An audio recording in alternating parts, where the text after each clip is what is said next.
तो नया टॉपिक हम स्टार्ट कर रहे हैं वेक्टर। तो फिजिकल क्वांटिटी जो है, जो मैंने फर्स्ट क्लास में बताया था कि फिजिकल क्वांटिटी जिसका हम मेजरमेंट करते हैं, इसे हम टू टाइप्स में डिवाइड करते हैं, एक वेक्टर क्वांटिटी, दूसरा स्केलर क्वांटिटी। वेक्टर क्वांटिटी या स्केलर क्वांटिटी क्या है तो समझोगे जरा यहाँ पे एग्जांपल से।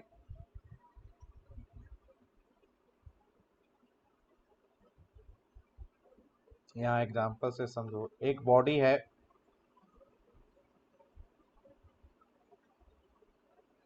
इसमें हम दो फोर्स अप्लाई कर रहे हैं, एक है 4 न्यूटन और एक है 3 न्यूटन। तो बताओ इस पे नेट फोर्स कितना एक्ट कर रहा है। एक बॉडी, उस पे सेम डायरेक्शन में दो फोर्स अप्लाई कर रहे हैं, 4 न्यूटन एंड 3 न्यूटन। तो नेक्स्ट जो इस पे नेट फोर्स है वो 7 न्यूटन होगा। नेक्स्ट हमारा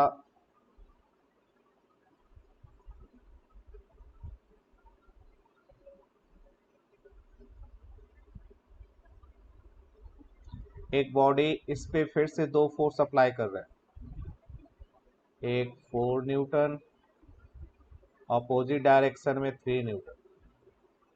इस केस में बॉडी पे नेट फोर्स क्या है? 1 न्यूटन होगा।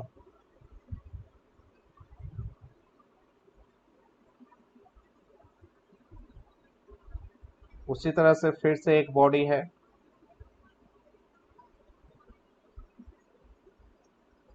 एक फोर्स इस पे अप्लाई कर रहे हैं हम,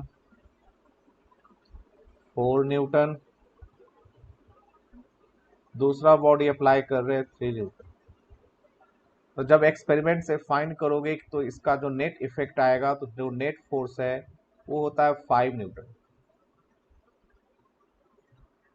तो यहाँ पे देखो, तीनों एग्जाम्पल में हम सेम फोर्स अप्लाई कर रहे हैं दोनों बॉडी पे, लेकिन उसका डायरेक्शन चेंज कर रहे हैं। फर्स्ट केस में तुम्हारा दोनों फोर्स का डायरेक्शन सेम है, तो इसमें सिंपली प्लस हो गया, 4 + 3 7 हो गया।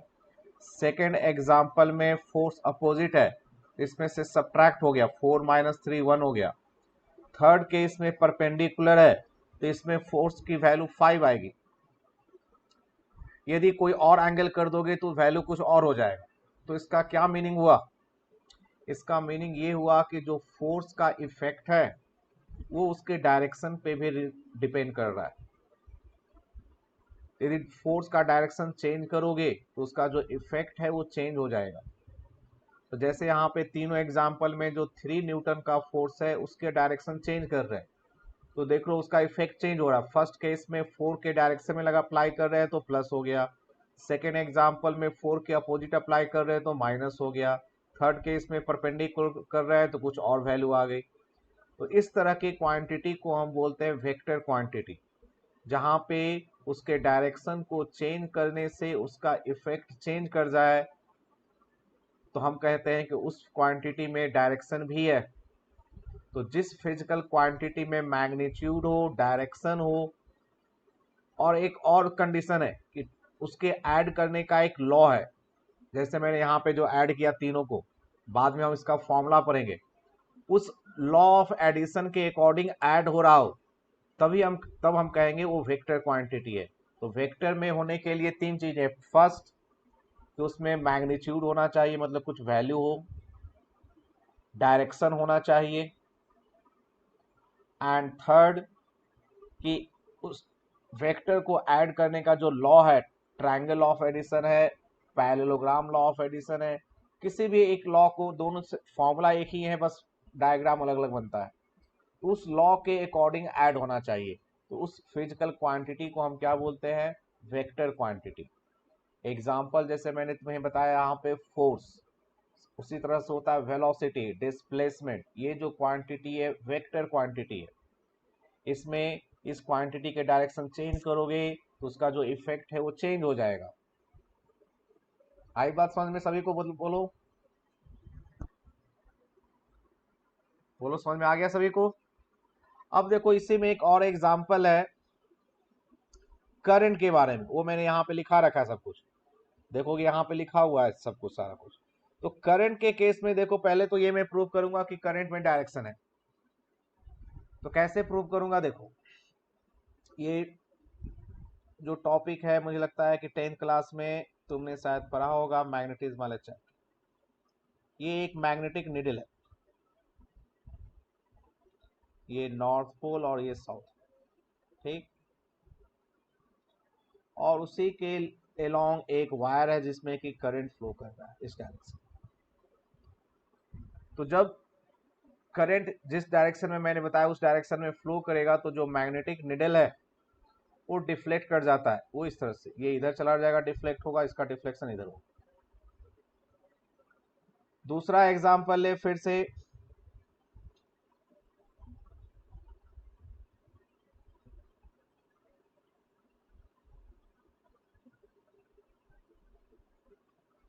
ये नॉर्थ और ये साउथ,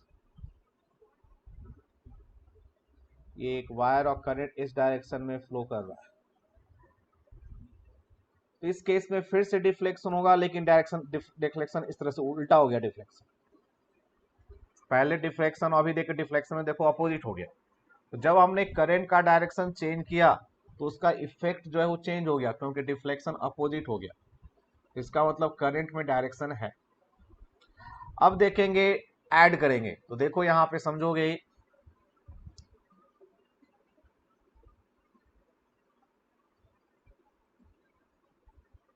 यहां से करंट आ रहा है 3 एम्पियर, यहां से करंट आ रहा है 4 एम्पियर, इसमें मेजरमेंट करोगे तो 7 एम्पियर आएगा। और यदि तुम डायरेक्शन चेंज कर दो, इस तरह से कर दो, 3 एम्पियर 4 एम्पियर, तो इसमें मेजरमेंट करोगे फिर से 7 ही होगा। इसका मतलब डायरेक्शन चेंज करने से जो रिजल्टेंट है उसमें कोई चेंज नहीं हो रहा। इसका मतलब जो लॉ ऑफ एडिशन है उसको ये ओबे नहीं कर रहा, उसको ये फॉलो नहीं कर रहा। तो करंट एक एग्जांपल मैंने बताया जिसमें कि मैग्नीट्यूड भी है, डायरेक्शन भी है, लेकिन वो वेक्टर को ऐड करने का जो लॉ है जिसमें कि डायरेक्शन चेंज करने से इफेक्ट चेंज कर जाता है, वो चीज में नहीं हो रही। तो करंट वेक्टर क्वांटिटी नहीं है, करंट तुम्हारा क्या है, स्केलर क्वांटिटी है। ये बात समझ में आया? बोलो यस और नो। ठीक है, तो एक एग्जांपल मैंने बताया ऊपर कंपास निडल और मैग्नेटिक निडल का, जिससे प्रूव किया कि उसमें डायरेक्शन है। दूसरा एग्जांपल बताया कि देखो ऐड जब करते हैं तो डायरेक्शन को चेंज करने से रिजल्ट में कोई चेंज नहीं हो रहा, तो लॉ ऑफ एडिशन को फॉलो नहीं कर रहा, तो वेक्टर क्वांटिटी नहीं है।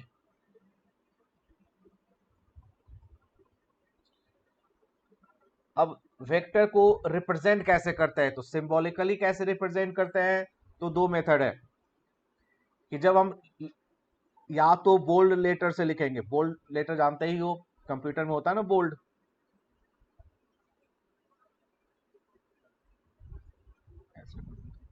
तो जैसे फोर्स लिखना है तो ये बोल्ड हो गया तुम्हारा, इस तरह से लिखेंगे।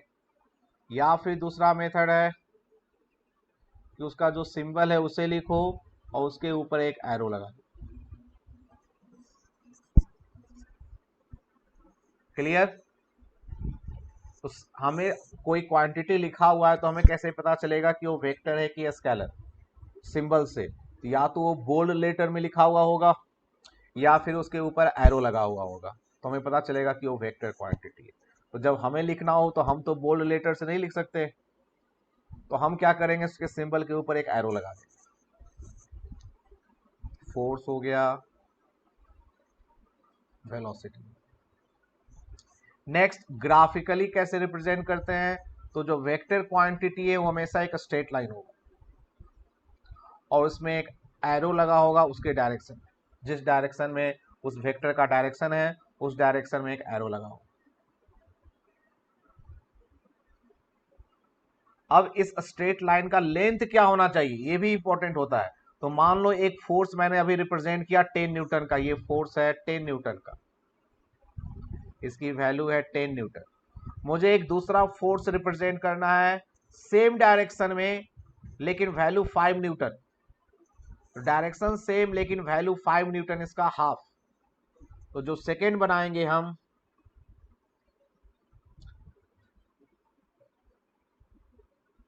उसका लेंथ इससे बिल्कुल हाफ होना चाहिए। ये हमारा हो जाएगा f/2। तो जो स्ट्रेट लाइन है उसका जो लेंथ है उसके वैल्यू के मैग्नीट्यूड के प्रोपोर्शनल होगा। यदि वैल्यू ज्यादा है, मैग्नीट्यूड ज्यादा है, तो लेंथ ज्यादा लिखेंगे, मैग्नीट्यूड कम है तो लेंथ कम बनाएंगे उसका। आई बात समझ में? वैसे इस चीज का बहुत जगह यूज करते नहीं है, लेकिन इस तरह से क्वेश्चन में देखो, एग्जाम्पल यदि कहेगा कि एक बॉडी है और उस पर दो फोर्स लग रहे हैं, एक फोर्स इधर लग रहा है, एक फोर्स इधर लग रहा है, ये F1 और ये F2। तो बॉडी किस डायरेक्शन में मूव करेगा? तो जो F1 है देखो उसका लेंथ ज्यादा है, इसका मतलब F1 का वैल्यू ग्रेटर है, ये मूव करेगा टुवर्ड्स राइट। क्लियर?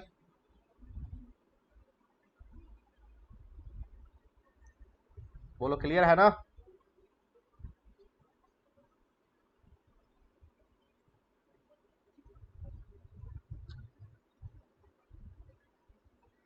नेक्स्ट है कि अब समझो यहाँ पे एक कार एग्जाम्पल में ले रहा हूं, एक कार है जो कि मूव कर रहा है 60 किलोमीटर पर आवर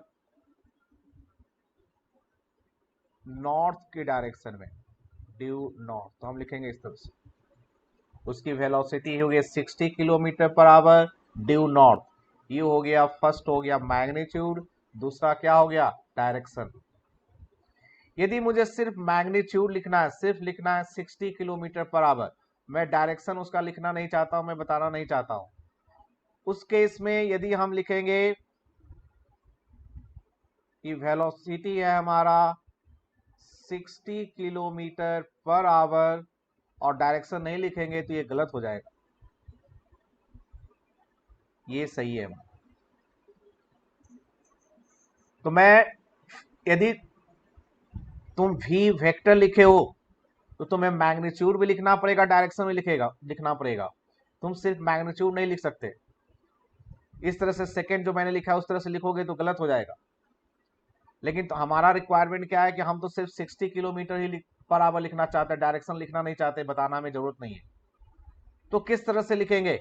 उसका मेथड, दो मेथड है। फर्स्ट कि या तो तुम एरो को हटा दो और सिर्फ लिखो v equal to 60 kilometre per our.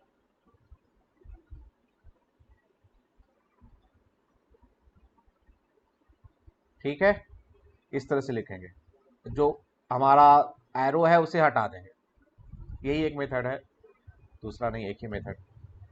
तो जब एरो को हटा दोगे तो तुम सिर्फ मैग्नीट्यूड लिख सकते हो, तो ये सही हो गया तुम्हारा।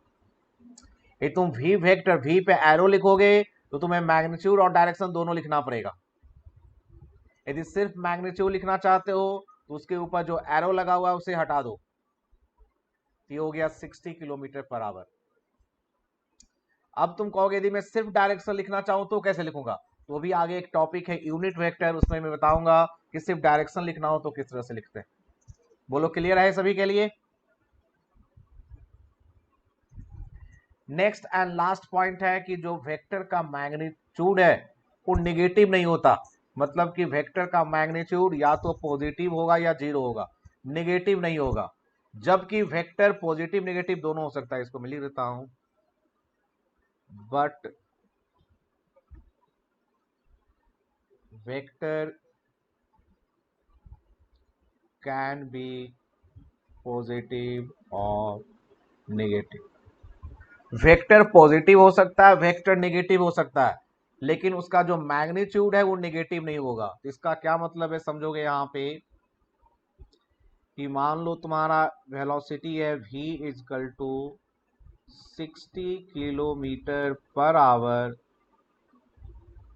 ड्यू नॉर्थ, तो माइनस भी हो सकता है। वेलोसिटी यहां पे देखो नेगेटिव लिखा, तो वेक्टर नेगेटिव हो गया। तो माइनस v का मतलब क्या होगा? इसका मीनिंग है कि मैग्नीट्यूड तो 60 ही लिखेंगे, डायरेक्शन अपोजिट कर देते, ये हो जाता है ड्यू साउथ। तो वेक्टर में माइनस लगा दोगे, माइनस से मल्टीप्लाई कर दोगे तो मैग्नीट्यूड सेम रहेगा, डायरेक्शन अपोजिट हो जाएगा। तो देखो दोनों एग्जाम्पल में, फर्स्ट एग्जाम्पल में वेक्टर पॉजिटिव है, सेकेंड एग्जाम्पल में वेक्टर नेगेटिव है, लेकिन मैग्नीट्यूड दोनों केस में पॉजिटिव ही है, नेगेटिव नहीं होगा। ये आगे एक अलग से टॉपिक भी मैंने लिखाया है कि नेगेटिव लगाने से क्या होता है, नेगेटिव वेक्टर का क्या मीनिंग है। तो किसी वेक्टर में नेगेटिव अप्लाई कर दोगे, नेगेटिव से मल्टीप्लाई कर दोगे, मैग्नीट्यूड सेम रहेगा, डायरेक्शन अपोजिट हो जाएगा। जबकि जो स्केलर क्वांटिटी है उसका मैग्नीट्यूड पॉजिटिव भी होता है, नेगेटिव होता है। बोलो क्लियर है सभी के लिए? तो मैंने तुम्हें अभी तक क्या बताया, मैंने तुम्हें बताया कि वेक्टर क्वांटिटी का क्या डिफिनेशन है, वेक्टर को किस तरह से रिप्रेजेंट करते हैं, क्या उसकी प्रॉपर्टी है, वो मैंने बताया। Next scalar quantity. तो अभी तक तुमने जितने भी मैथमेटिक्स तुमने क्वांटिटी पढ़ी है, जो कैलकुलेशन किया है तुमने, वो स्केलर क्वांटिटी के बारे में क्या, लेंथ, मास, टाइम, जिसमें कि कोई डायरेक्शन नहीं होता। हमारा इस चैप्टर में जो इस चैप्टर में पढ़ेंगे वो हम वेक्टर क्वांटिटी के बारे में पढ़ेंगे कि दो वेक्टर क्वांटिटी को ऐड कैसे करें, सब्ट्रैक्ट कैसे करें। प्रोडक्ट भी पढ़ना है लेकिन अभी हम नहीं पढ़ेंगे, उसकी यूज है चैप्टर नंबर 6-7 में। तो जब वहां पे जरूरत पड़ेगा हम वहां पे पढ़ेंगे। एनसीईआरटी में भी उसी तरह से दिया हुआ है, तो मैं भी उसी तरह से करा। तो स्केलर में क्या होता है कि स्केलर में जैसे 3 kg प्लस 2 kg, तो ये 5 kg होगा। लेकिन देखो अभी मैंने और इसी तरह से 3 kg प्लस 4 kg है तो 7 kg होगा, कोई डायरेक्शन नहीं होता। लेकिन अभी देखो मैंने तुम्हें बताया था फोर्स के केस में, फोर्स के केस में मैंने क्या बताया कि 4 न्यूटन और 3 न्यूटन, 7 भी हो सकते हैं, 1 भी हो सकते हैं, 5 भी हो सकता है, 2 3 4 5 6 कुछ भी हो सकता है, डिपेंड करता है कि उन दोनों का डायरेक्शन क्या है। तो जब दो वेक्टर को हम ऐड करेंगे, सब्ट्रैक्ट करेंगे, तो उसकी किस तरह से ऐड करेंगे, किस तरह से सब्ट्रैक्ट करेंगे, वही हमें इस चैप्टर में पढ़ना है। तो इस चैप्टर को दो पार्ट में डिवाइड कर दो, एक टॉपिक है एडिशन एंड सब्ट्रैक्शन, और एक टॉपिक है resolution and component of vector. ये दो टॉपिक वेक्टर में हमें पढ़ने हैं, जिसका यूज जैसे ही हम देखोगे काइनेमेटिक्स से स्टार्ट करेंगे, लॉ ऑफ मोशन उसमें सभी में यूज होगा। तो वेक्टर जो है ये भी एक मैथमेटिकल टूल्स के अंदर ही है। एनसीईआरटी में चैप्टर नंबर 4 में मिलेगा तुम्हें, मोशन इन प्लेन में, क्योंकि वहां पे इसका यूज होता है। मैं इसको अभी यहीं पे पढ़ा रहा हूं। क्लियर? तो हमें जो इस चैप्टर में पढ़ना है वो वेक्टर के बारे में पढ़ना है। तो पहले यहां पे देख लो टाइप्स ऑफ वेक्टर क्वांटिटी। तो फर्स्ट है पैरेलल वेक्टर। तो पैरेलल वेक्टर का मतलब है तुम्हारा two vector in the same direction.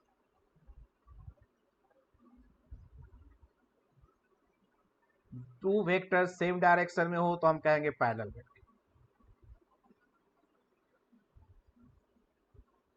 ए, या फिर उसे कहेंगे हम लाइक वेक्टर। क्लियर? नेक्स्ट है एंटी पैरेलल वेक्टर और अनलाइक वेक्टर। जब टू वेक्टर अपोजिट डायरेक्शन में हो,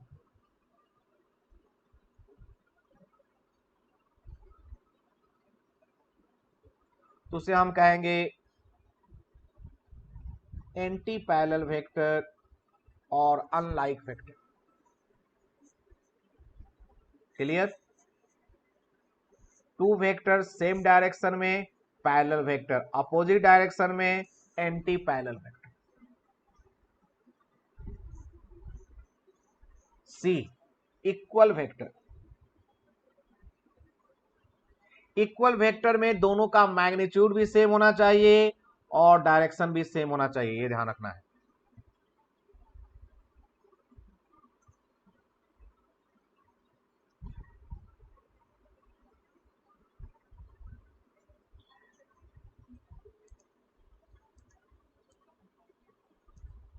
तो दोनों का मैग्नीट्यूड भी सेम, डायरेक्शन भी सेम, तो इसे हम कहेंगे equal vector, A equal to B.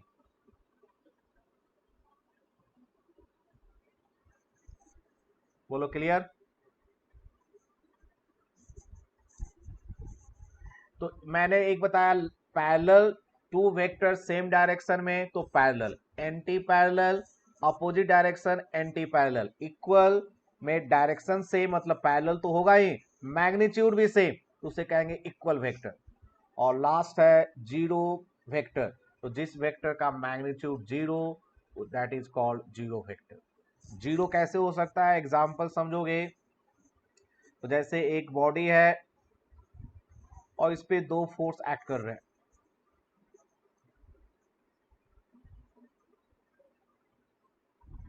5 Newton 5 Newton, तो इस पे नेट फोर्स कितना हो गया, 0 न्यूटन, तो ये जीरो वेक्टर हो गया। क्लियर?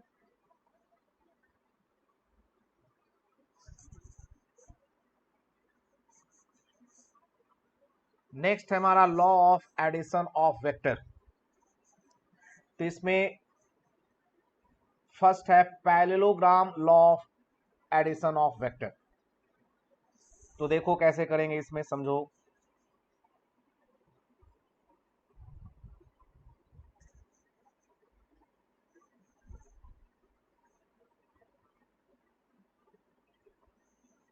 हमारे पास दो वेक्टर है,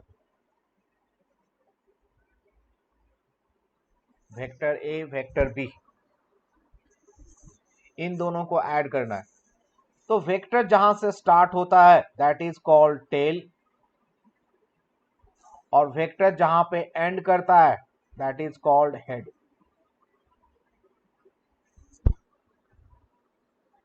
उसी तरह से तुम्हारा ये क्या हो गया, टेल, और ये क्या हो गया,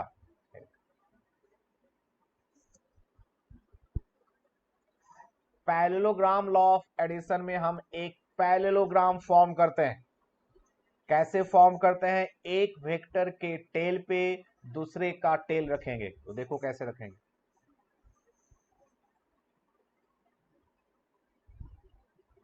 ये है हमारा वेक्टर ए, बी के टेल को इसके टेल पे रखते हैं, ये है वेक्टर बी। आई बात समझ में? वेक्टर बी को रोटेट नहीं कराएंगे, उसको ट्रांसलेट कर सकते हैं, एक जगह से उठा के दूसरी जगह रख सकते हैं, रोटेट नहीं करेंगे, डायरेक्शन नहीं चेंज करेंगे, और ए के टेल पे बी का टेल रख देंगे। अब हमें बनाना है एक पैरेललोग्राम, तो कैसे बनाएंगे, ए के equal and parallel line draw किया, बी के equal and parallel line draw किया। अब इसका एक डायगोनल जिसका टेल वही है जो बाकी दोनों का है, ये हो गया इन दोनों का रिजल्ट। तो पैरेललोग्राम लॉ में क्या करते हैं, एक वेक्टर के टेल पे दूसरे का टेल रखेंगे, फिर एक पैरेललोग्राम कंस्ट्रक्ट करेंगे। इसके दो डायगोनल होते हैं, वह डायगोनल जिसका टेल वही है जो बाकी दोनों का है, वो उन दोनों का रिजल्टेंट हो जाएगा। तो R इजकल टू हमारा क्या हो जाएगा, A प्लस बी। बोलो clear?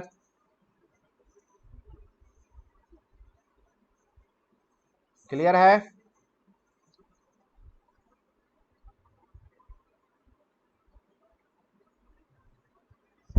Next triangle of addition. Triangle of addition में हम क्या करते हैं, एक ट्रायंगल बनाएंगे। कैसे बनाएंगे, देखो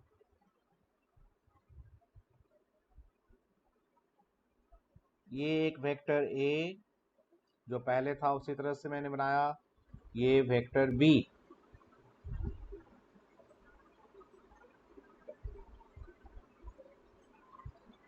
वेक्टर ए वेक्टर बी।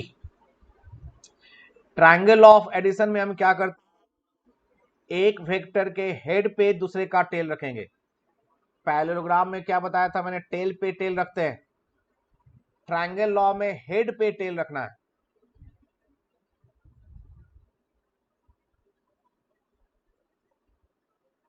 ये हो गया वेक्टर ए, इसके हेड पे बी का टेल रखना है।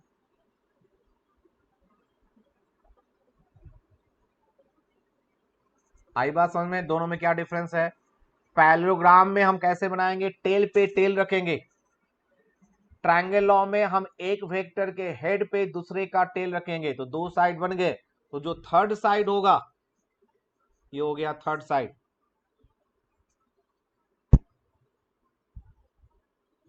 जिसका टेल पहले के टेल पे और हेड दूसरे के हेड पे हो, इसे हम बोलेंगे इन दोनों का रिजल्टेंट।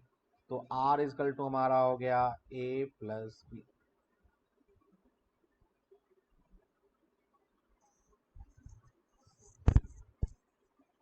ठीक है, तो पैरेललोग्राम लॉ ऑफ एडिशन में एक वेक्टर के टेल पे दूसरे का टेल रखेंगे, पैरेललोग्राम बनाएंगे, सेम टेल से पास होने वाला डायगोनल रिजल्टेंट होगा। ट्रायंगल में एक वेक्टर के हेड पे दूसरे का टेल रखेंगे, तीसरा साइड जिसका टेल फर्स्ट के टेल पे हेड दूसरे के हेड पे हो, वो उसका क्या हो जाएगा, रिजल्टेंट। बोलो क्लियर। अब देखो इसे याद रखने का क्या तरीका है, पैरेललोग्राम को कैसे याद रखेंगे समझो। एक बॉडी है, उस पे एक फोर्स तुम इधर लगा रहे हो, एक फोर्स तुम इधर लगा रहे हो, तो दोनों का टेल एक साथ होगा, तो किधर मूव करेगा, तो बीच में कहीं मूव करेगा, ऐसा होगा ना। आई बात समझ में, कैसे याद रखना है पैरेललोग्राम को। एक वेक्टर पे दो फोर्स लगा रहे हो, तो दोनों का टेल एक ही साथ एक ही जगह पे होगा, तो रिजल्टेंट किधर मूव करेगा, दोनों के बीच में कहीं मूव करेगा। तो उस तरह से तुम पैरेललोग्राम को याद रख सकते हो कि कौन सा डायगोनल लेना है और टेल पे टेल क्यों रखते हैं। ट्रायंगल लॉ को कैसे याद रखोगे, देखो एक पर्सन मूव किया ए से बी, फिर वो मूव किया बी से सी, तो फाइनली वो कहां से कहां मूव किया, तो फाइनली वो मूव किया ए से सी। तो इस तरह से तुम ट्रायंगल लॉ को याद रखोगे। बोलो क्लियर है, बोलो यस और नो।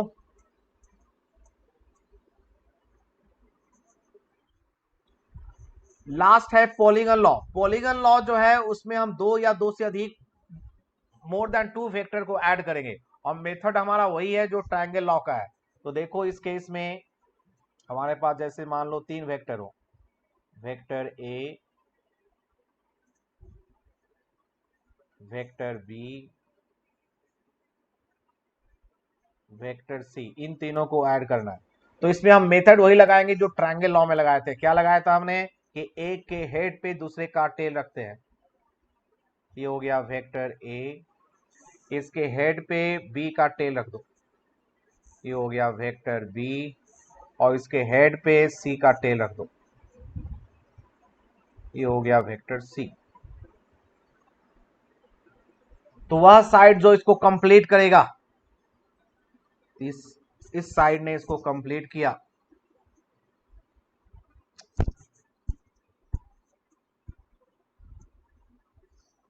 ये इसका क्या हो जाएगा, रिजल्टेंट, जिसका टेल फर्स्ट के टेल पे हो और हेड लास्ट वाले के हेड पे हो, ये हो जाएगा रिजल्टेंट। तो आर इजकल टू तुम्हारा हो जाएगा ए प्लस बी प्लस। तो जो पॉलीगन लॉ है वो ट्रायंगल लॉ का ही मेथड है, बस इसमें तुम 3, 4, 5 वेक्टर जितने वेक्टर चाहो उस तरह से ऐड कर सकते हो। एडिशन ऑफ वेक्टर का एक अलग से मैंने वीडियो बना रखा है जो ऑलरेडी यूट्यूब पे है, मैंने डाल रखा है, उसमें तुम देख लोगे। ठीक है, उसको मैंने अच्छे से एक्सप्लेन इसको और अच्छे तरीके से कर रखा है, तो मैं अभी क्लास के बाद तुरंत उसका लिंक शेयर कर दूंगा, उसे तुम नेक्स्ट क्लास से पहले जरूर देख लोगे। ठीक है, क्योंकि वो क्लास में उस चीज़ को हम नहीं कर सकते। तो एडिशन ऑफ वेक्टर के बारे में एनिमेशन से मैंने कुछ चीज़ें एक्सप्लेन कर रखी है जो कि तुम्हें समझने में और ज़्यादा इजी होगा। सिर्फ एडिशन ऑफ वेक्टर में जो मैंने अभी पैरेललोग्राम बताया, ट्रायंगल लॉ बताया, उसी को ज़रा अच्छे तरीके से उसमें समझा रखा है मैंने। तो अभी क्लास के जस्ट बाद मैं उसको लिंक शेयर कर दूंगा, तुम्हें देख लेना नेक्स्ट क्लास से पहले। क्लियर। तो नेक्स्ट क्लास में हम क्या करेंगे, फॉर्मूला डिराइव करेंगे। अभी हमने क्या पढ़ा आज कि वेक्टर क्वांटिटी क्या है, किस तरह से रिप्रेजेंट करते हैं, टाइप्स ऑफ वेक्टर क्वांटिटी, और वेक्टर को ऐड करने का क्या लॉ है। अब नेक्स्ट क्लास में हम इसी लॉ का यूज करके फॉर्मूला डिराइव करेंगे वेक्टर को ऐड करने का। Okay clear.